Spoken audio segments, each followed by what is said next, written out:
Hey, what the fuck is going on, guys? It's your boy Austin or CrusadezZ here, coming back with my first vlog, and we're gonna be talking about a pretty important topic today. So, yesterday at E3, it was announced that Call of Duty is going to be, for the first time ever, on Sony PlayStation 3. I mean PlayStation and 3, I guess, but they're gonna be getting the DLC early, which could mean a variety of things. But competitively, it's pretty fucking crazy news. People are in uproars. There's that bullshit hashtag going around, Xbox One, or we riot, or all kinds of things like that. But before we get started, I'm gonna say something. Call of Duty competitively was on the PS3 for 2 consecutive years. What happened back in the day is COD 4 was on Xbox 360 for 2 years in a row. World at War was not playable. I don't remember what happened with that, but it was not playable. I think there was LAN problems or something, but I know they played COD 4 for another year for that whole game. And then MW2 came out, and Sony and MLG announced a partnership, and it lasted all the way until the end of Black Ops 1. And that's when I played Black Ops 1, but there's no point about that. We're not here to talk about my competitive history. We can do that for another video. So yeah, that's like before I start anything. So all you fuckers that say competitive Call of Duty is gonna die, PlayStation 3 was one of the biggest scenes ever. Like now, actually you're right, actually now, like you go to a fucking GB ladder and you see that there's 10,000 teams on an Xbox One and there's 2,000 on the PlayStation. It doesn't matter because the pro players are still gonna switch, and it's still gonna entail a lot of other people to switch as well. So okay, but let's not talk about that at the moment. So competitive Call of Duty, like I said, it's already been on the PlayStation 3 before. It went really, really well. This is actually before Scuffs came out. Scuffs came out in MW3 too. So the fact that these pro players were winning back then, when Scuffs weren't even relevant, and like it just shows like the true, like, actual skill gap that there is between amateurs and professionals, because people talk about internet all the time. Okay, wow, I'm really wondering.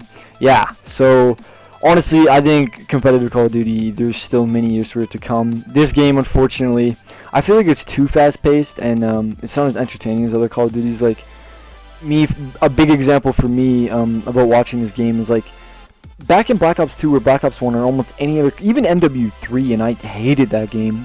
Like, if there was a big play made, I would get goosebumps, and that sounds really nerdy and crazy to think about, but it's true. And in this game, it's happened. I think it happened on the Retreat CTF that Optic versus E6 had, and like that was literally about it.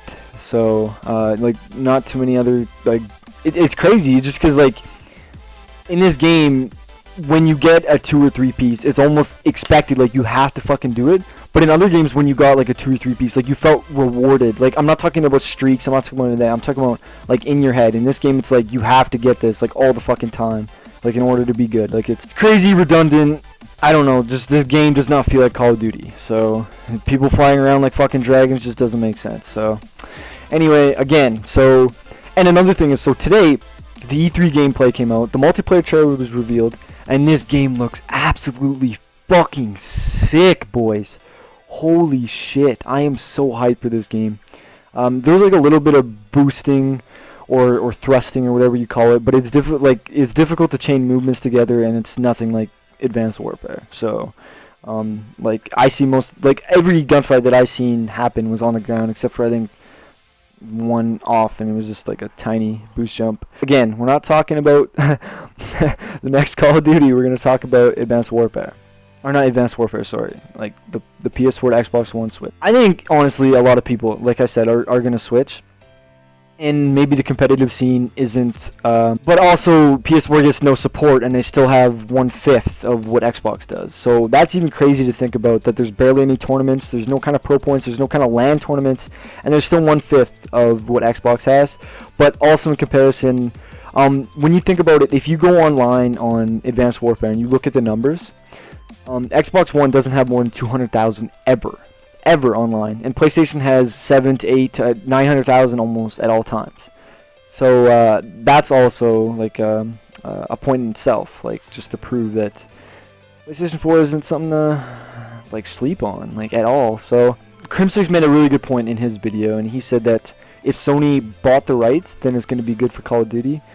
But if Activision just like threw them away, or like or Xbox just didn't want to pay anymore, and Sony picked them up for like not pennies but less than what Xbox was paying for, then there's going to be a problem. So hopefully Sony does do esports like support, because they, once again, like I said, they've done it for, like, in the past. And at the start of, so Black Ops 1, so at the end of Black Ops 1, what happened was MW3 came out, and there was no LAN support for that. And the only LANs that happened was UMG, and that's when UMG started. That's how they got pretty decently big just throughout that year, because they had those minor events. And EGLs, which were in Europe, and those were the only events. MLG had nothing to do. I think actually that was Halo. Halo was on the circuit at that year. I can't remember, or something else, or they focused on LoL. It was one of the two.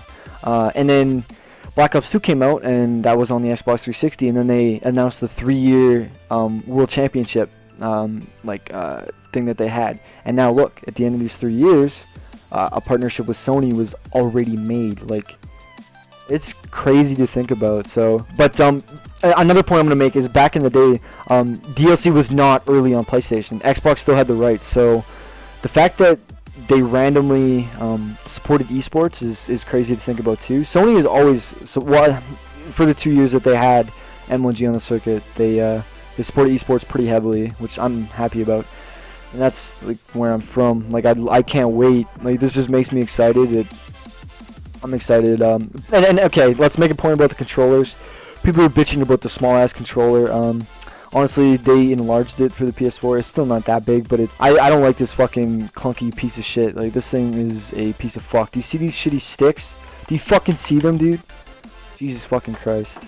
So, but yeah, like I said, like Crim6 was saying, like, it'll be, I think if Sony announces that they'll, and Activision announces that they're gonna have a Call of Duty World Championship, then that's gonna be great for esports. But we won't find that out till when we found it out for Ghost, till almost near the launch of the game, when they announced a Call of Duty Championship. So we're gonna see, definitely. I think, like, there's gonna be no purpose in switching if the World Championships aren't on Xbox One, because you think about it, like, the biggest tournament of the entire year is going to be on PlayStation 4, so why wouldn't everyone switch? Like, you're playing for $100,000 each. Like, that's life-changing, significant amount of money. There's no reason for people are going to, what do you call it? Yeah, like, not switch. Like, but again, so if a Call of Duty Championship isn't announced, or there is a guarantee that it's not going to happen, and MLG is the only, well, it'll obviously be UMG too, but it'll still be on Xbox One. So, and another thing is too, okay, so I'm gonna make the point about talking about competitive players. People bitch about spending a couple $100s on a flight and a team pass because they don't have a job. 90% of this community do not have jobs. They don't work for themselves. They talk about, oh, I want this so fucking bad, but they won't donate a couple $100s to do this. This $300 console is just another fucking investment. You got to think about that. And yeah, it gets grueling, but what are you talking about? You're paying $50 every single weekend for credits for a 2K and a 5K, but you won't pay $300 for a brand new, totally fucking sick ass console. And I mean, obviously the Scout controller is $150 too, but again, it's just the investment, and it's just to show you that people talk a lot, but they don't really mean it. So, and obviously, like, people are just gonna follow what the pros do and the top AMs do. Even if they switch, there's still gonna be a ton of competition. So Call of Duty is still gonna fucking grow. I just, like, and again, I'm undoubtedly excited for this fucking game after what I seen today, man. Oh my god. And I really hope to do something. Anyway, this is just my 2 cents. I really hope you guys enjoyed this video. It's been your boy Austin CrusadezZ. Make sure you follow me on Twitter at www.twitter.com/crusades, CRUSADEZZ.